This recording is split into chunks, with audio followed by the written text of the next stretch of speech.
أحب الرياضة والملعب ومهما لعبت فلن أتعب. أحب الرياضة والملعب ومهما لعبت فلن أتعب. kulanti wacan oo wanaagsan daawadayaal, halkani waa janalka Xareed Media. waxaad ku soo dhawaataan barnaamijka ciyaaraha ee Xareed Media oo habeenada Arbacada iyo Jimcaha soo galayaan aad ka daawataan janalka Xareed Media. أحب الرياضة والملعب ومهما لعبت فلن أتعب. إذا ما ربحت فشيء جميل، إذا ما خسرت فلن أغضب.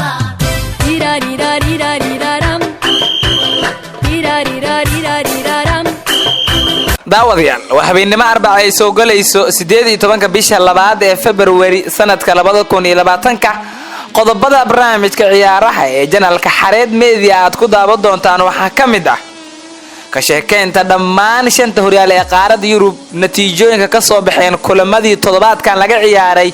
iyo waliba kala sareynta horyaal walba ayayna dul istaagi doonaa. sidoo kale daawadayaal waxaynu eegi doonaa kulamada soo aadan ee toddobaadka xiga laga ciyaari doono horyaalada dhammaan qaaradda Yurub. sidoo kale daawadayaal waxaynu idin haynaa kulamada laga ciyaari doono UEFA Champions League caawa, Atletico Madrid iyo Liverpool. kulankaasi way idin soo gudbin doona xaqiiqooyinka ku saabsan. sidoo kale waxay idin soo gudbin doona Borussia Dortmund iyo Paris Saint-Germain. ayagana kulankaasi waxyaabaha laga filan karo waan idin soo baahin doona daawadayaal. qodobadaas ayaynu barnaamijkeena ku jeexi doonaa. waatahay daawadayaal, markaana waxaynu gudagalaynaa natiijooyinka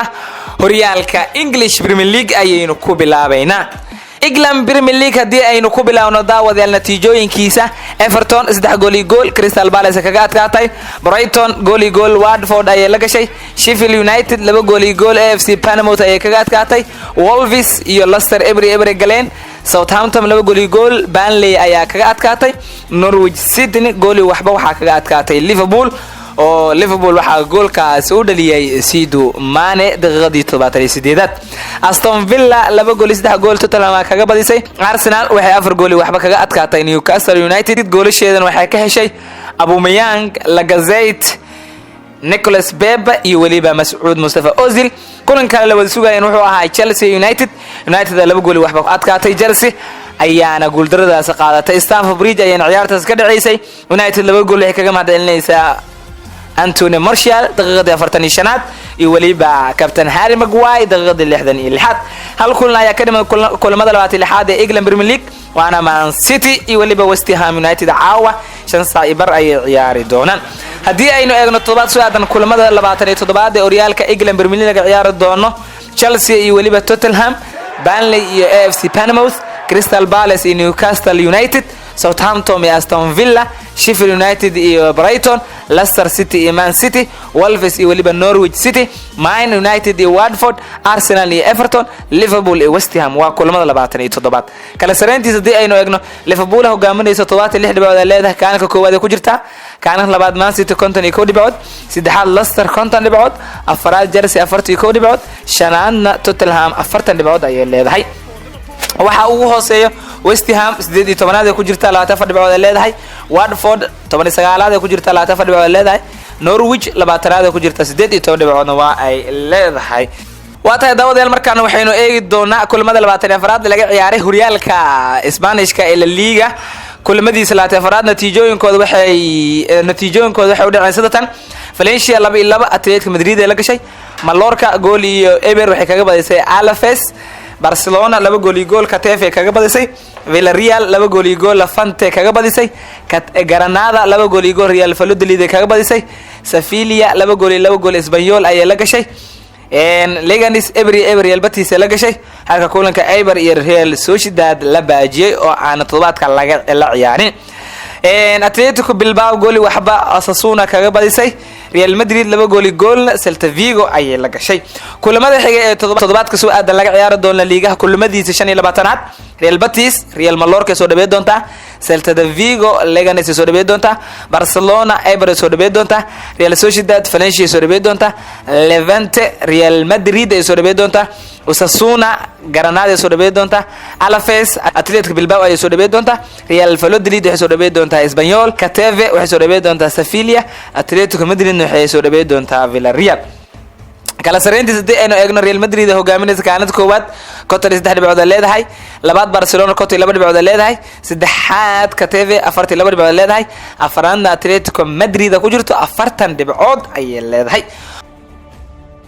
waata daawadan halkaas ay kaga talaamno horyaalka Isbaanishka La Liga Serie A Talyaaniga ayayna aadayna kulamadiisa laga ciyaaray toddobaadka natiijooyinka ka soo baxay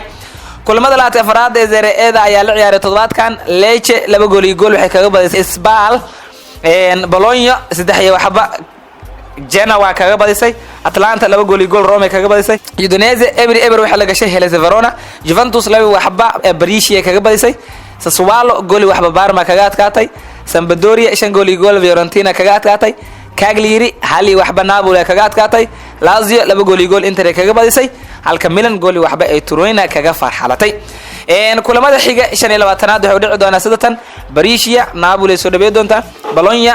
Udinese soo dhaweey doonta Spal Juventus soo dhaweey doonta Fiorentina Milan soo dhaweey doonta Genoa Lazio soo dhaweey doonta Torino Parma soo dhaweey doonta Hellas Verona waxay soo dhaweey doonta Cagliari Atalanta waxay soo dhaweey doonta Sassuolo Roma waxay soo dhaweey doonta Lecce Inter Milan waxay soo dhaweey doonta Sampdoria kala sareyntii sidii aynu eegno koowaad Juventus 57 dhibcood labaad Lazio 56 dhibcood Inter Milan ayaa saddexaad ku jirto 54 dhibcood leedahay Atalanta 45 dhibcood afraad ayay ku jirtaa waata daawadyaal needashu ugu hooseeya hadii aynu eegno Genoa 18aad ku jirta 22 dhibcood leedahay Brescia 19aad ku jirta 16 dhibcood leedahay Spal 20aad ku jirta 15 dhibcoodna waa ay leedahay halkaas aan kaga talaamno oo Serie A kulamadiisii laga ciyaaray kuwa laga ciyaaro toddobaad soo aadan iyo natiijooyinka ka soo baxay aynu eegno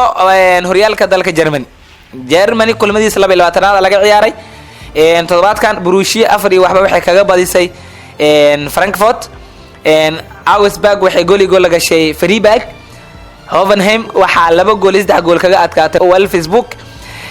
Paderborn 1 gool iyo 2 gool waxa kaga adkaatay Hertha BSC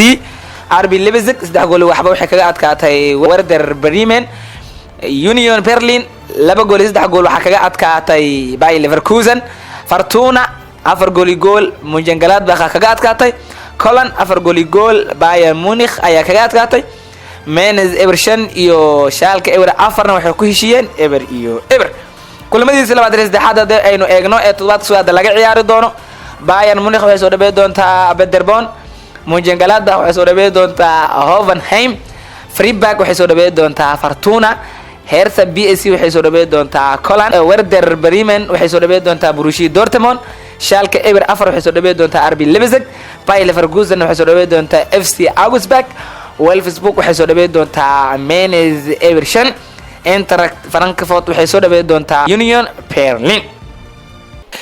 waata daawadayaal in halkaas kaga tanaam horyaalka dalka Germany kulamadiisa 22aad laga ciyaaray iyo kuwa 23aad toddobaadka soo aadan laga ciyaari doono markaan hadii aynu eegno Ligue 1ka Faransiiska kulamadiisa 25aad ayaa toddobaadka laga ciyaaray Monaco 1 gool waxba waxay kaga adkaatay Montpellier Amiens iyo PSG 4-4 ay wada galeen Grenadines 2 gool iyo 2 gool Dijon la gashay Nantes eber Metz ayaa la gashay Nimes gool waxba waxay kaga adkaatay Angers Toulouse waxa 2 gool waxba kaga adkaatay Nice Olympique Lyonnais gool iyo gool Strasbourg la gashay Stade Brestios waxay 3 gool iyo 2 kaga adkaatay Saint-Étienne Stade Reims waxay gool waxba kaga adkaatay Rennes Lille waxa 2 gool iyo gool kaga adkaatay Olympique kulamadiisa 26aad toddobaadka soo aadan laga ciyaari doono hadii aynu eegnana Nice waxay soo dhaweey doontaa Stade Brestios Metz waxay soo dhaweey doontaa Olympique Lyonnais Olympique waxay soo dhaweey doontaa Nantes Angers waxay soo dhaweey doontaa Montpellier Lille waxay soo dhaweey doontaa Toulouse Dijon waxay soo dhaweey doontaa Monaco Strasbourg waxay soo dhaweey doontaa Amiens Saint-Étienne waxay martiqaadi doontaa Stade Reims Rennes waxay soo dhaweey doontaa Nimes PSG waxay martiqaadi doontaa Girondins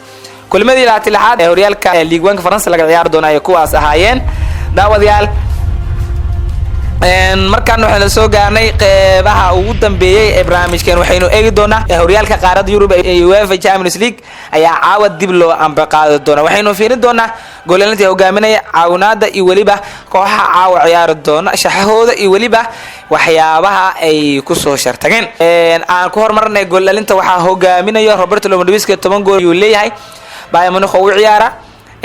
Erling Haaland ayaa ku xigo oo Borussia Dortmund 8 gool uu leeyahay Harry Kane ayaa ku xigo Tottenham 6 gool uu leeyahay saddex ciyaartoy ayaa ugu sareyso Lautaro Martinez Mbappe Memphis Depay Huminson Raheem Sterling Mauro Icardi Dani Martinez intaas waxay leeyihiin min 5 gool ay leeyihiin ciyaartoydaas yaa caawinaad hogaaminayo waxa hogaaminayo Tuliso oo ah ciyaaryahan Bayern Munich oo ciyaar 4 caawin u sameeyay Hakim Ziyech Ajax 4 caawin u sameeyay Riyad Mahrez oo Man City asana 4 caawin ayuu sameeyay hadii aynu gudagalno hordhaca kulamada caawa aynu gudagal doona Atletico Madrid waxay garoonkeeda ku soo dhaweey doontaa naadiga lagu magacaabo Liverpool ciyaartaasna waxay soo gali doontaa 5 saac habeenimo xilliga geeska Afrika garoonka ciyaarta ka dhici doontana waa Wanda Metropolitano waxaana garsooraha lagu magacaabo Tazmon Maginiak oo Bolanes ah naadi guriis kale hada ka hormarno Atletico Madrid ah shaxdeeda 4-4-2 ayuu soo gali doontaa goolahayo Oblak difaacyada waa Ludi Filipe Savic iyo Arias ayaa difaaca u ciyaari doona qadka dhexe waa Niguez Koke Barte iyo waliba Carrasco ayaa camir doona weerarkan waa Vitalo iyo waliba Korea waxa soo dhamaatay Atletico Madrid in Costa iyo Morata iyo waliba Joao Felix ciyaartan ay soogi doonaan taas oo macallin Diego Simeone uu walwal ka muujay aanu eegno Liverpool shaxda ku soo gal karto 4-3-3 goolahay Alisson ku soo bilaabo doono difaacyada waxa camir doona Robertson Van Dijk Gomez iyo waliba Alexander Arnold qadka dhexe waxa camir doona Henderson Fabinho iyo waliba Wijnaldum halka weerarka ay aalaba ku soo galaan Firmino Salah iyo Mane ay ku soo shartay doona natiijada ciyaarta soo baxdayna waynu arki doonaa daawada kulanka kale Dortmund wuxuu u dhaxeeyaa naadiga lagu magacaabo PSG tartanka waa UEFA Champions League ciyaartaasna waxa ay soo gali doontaa caawa 5 saac habeenimo xilliga geeska Afrika garoonka waa Signal Iduna Park garsoorana waa Antonio Mitu oo Spanish ah hadii aynu eegno shaxda macquulka ay ku soo gali karaan kooxaha Dortmund iyo Paris Saint-Germain hadii aynu ku hormarno Borussia Dortmund 3-4-3 ay ku soo gali doontaa shax ahaan goolhaye Burki ayaa ku jira difaacyada waxa camir doona Akanji Mark Hummels iyo Bischek ayaa difaaci u ciyaari doona qadka dhexe waxa camir doona Guardiola Witsel Emre Can iyo waliba Hakimi ayaa ciyaari doona weerarka waa Sancho Haaland iyo waliba Torgan Hazard ayaa u ciyaari doona waxdii aynu eegno dhanka waliba PSG aninkooda wuxuu ku soo shartagaya caawa goolhaye Navas difaacyada waa dhanka midig waxa uu ciyaari doona Thomas Meunier Kempembe Marquinhos iyo waliba Bernat qadka dhexe waxa uu camir doona Angel Di Maria Marco Verratti Idris Gana Gueye iyo waliba Neymar Jr weerarkan waa Mbappe iyo waliba Icardi wayna arki doonaa ciyaarta natiijada ka soo baxda guntiyo gabagabadii barnaamijkeena aynu isla soo gaarnay guud ahaan daawadayaal waa inaga inta barnaamijkii aad kala socoteen Xareed Media intaan ku kulmi doona barnaamijkan kiisa xiga waxaan idin leenahay sidaas iyo nabadgelyo الرياضة والملعبة ومهما لعبت فلن أتعبا مهما ربحت فشيء جميل إذا ما خسرت فلن أغضبا تيراريراريراريرارم تيراريراريراريرارم